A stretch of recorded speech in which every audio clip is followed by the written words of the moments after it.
Hey, Mediator Youth, it's Father Dale. I send you blessings and greetings. It's Wednesday, which is a day early from when I've been doing these little weekly meditations for you, because tomorrow is Thanksgiving Day, and I am grateful for each of you.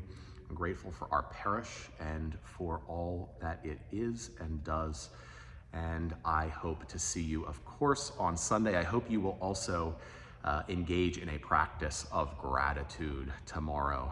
Give thanks for people in your life, for your friends, your family, your neighbors. Give thanks and give God thanks for all that God is to you as well. So this Sunday, I think I mentioned last week, this Sunday we change from the season after Pentecost, which is when we wear the color green, there's green all around our space, to the season of Advent and a new church year, and the readings will start to take on a different flavor. The season of Advent is the color purple, and so when you're here on Sunday, you will see the color purple in the chasuble, the vestment that I wear, and on the hangings in the pulpit, and on the lectern. But Advent also is 4 weeks, or almost 4 weeks. This year it's a little short. The 4 weeks before Christmas, and it's a time of preparation, a time of getting ready for Christmas, of focusing again on the expectation of Jesus being born in the manger and of God being one with us, and all of those amazing themes that begin to come around as we move through Advent and in toward the celebration of Christmas on the 25th. So Christmas isn't just for gift giving, of course. Christmas is a time of remembering Jesus's coming for the first time.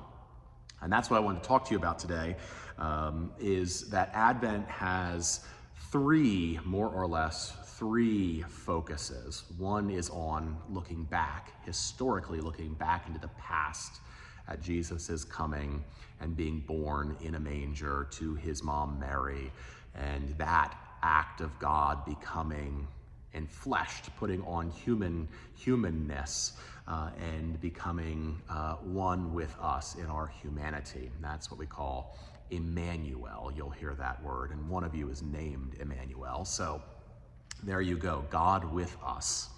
That's the looking back at Jesus's birth piece of Advent. The other piece of looking at in Advent is looking ahead to the horizon of the future, because we as Christians believe that at some point, history will come to a culmination when Jesus will return and all things will be shaken loose and set aright, and God's reign will fully commence in the fullness of that, where heaven and earth will be united in one, and Christ will be Lord of Lords. Christ is already Lord of Lords, but Christ will be Lord of Lords in the fullness of that sense, and all things will be brought to their fullness and their perfection. And that will require a little bit of shaking, and you will hear about that in the gospel lesson on Sunday, because of course things don't change easily in human societies or in this world. Sometimes they require a little bit of pushing and a little bit of pulling and a little bit of remaking in order for that to happen. But we do believe that Jesus will come again, and we wait with expectation for that second coming. But there's also a third focus of Advent that I think is important, and that is Jesus's constant coming again to us as people in our time and place.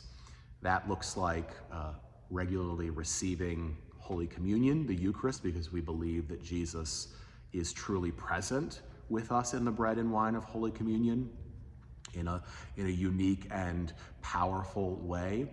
But we also see Jesus coming again to us in our hearts and our minds and our souls, showing up with us, walking with us daily as we put ourselves intentionally in God's presence, and we acknowledge Jesus's presence with us and in us, and that we are transformed to be Jesus's hands and feet and body in the world as people of God. So we look back to the past, Jesus's birth.